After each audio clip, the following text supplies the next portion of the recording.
Hi everyone, இன்றைக்கி பன்னீர் வச்சு ஒரு ஈஸியான ஸ்நாக் ரெசிபி எப்படி பண்ணுறதுன்னு பார்க்கலாம். அதுக்கு நான் ஒரு பவுலில் 1 கப் அளவுக்கு ரெடிமேட் பஜ்ஜி மாவு சேர்த்துக்கிறேன். இது கூடவே நான் 1 டீஸ்பூன் அளவுக்கு அரிசி மாவு சேர்த்துக்கிறேன். 1/2 டீஸ்பூன் மிளகுத்தூள், 2 பிஞ்ச் அளவுக்கு பெருங்காயத்தூள். இப்போ இது எல்லாத்தையும் சேர்த்து ஒன்றா நல்லா கலந்து விட்டுக்கலாம். இதை மிக்ஸ் பண்ணதுக்கப்புறமா இது கூடவே நான் ஒரு முட்டையை உடச்சி சேர்த்துக்கிறேன். முட்டையை இப்போ இந்த மாவு கூடயே நல்லா பீட் பண்ணிக்கலாம்.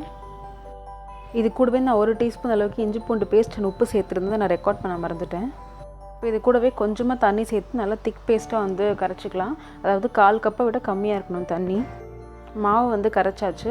இப்போ இந்த கரைச்ச மாவு கூட நான் 1 டீஸ்பூன் அளவுக்கு எண்ணெய் சேர்த்துக்கிறேன்.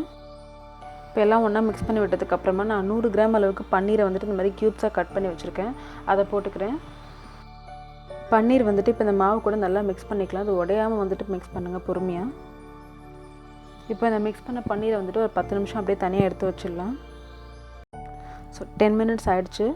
இப்போ எண்ணெய் சூடு பண்ணியிருக்கேன். அந்த சூடான எண்ணெயில் அதை அப்படியே எடுத்து போட்டு பொரிச்சு எடுத்துட வேண்டியது தான். நல்லா கோல்டன் கலர் வர்ற வரைக்கும் இதை பொரிக்கணும். கோல்டன் கலர் எண்ணெயோட சலசலப்பு சத்தம் அடங்கிட்டு கொஞ்சம் மொறுமொறுன்னு உங்களுக்கு சவுண்டு தெரியும் அந்த கரண்டியில். அப்போ அடுப்புலேருந்து எடுத்துட வேண்டியது தான். கண்டிப்பாக ட்ரை பண்ணி பாருங்கள். தேங்க்ஸ் ஃபார் வாட்சிங்.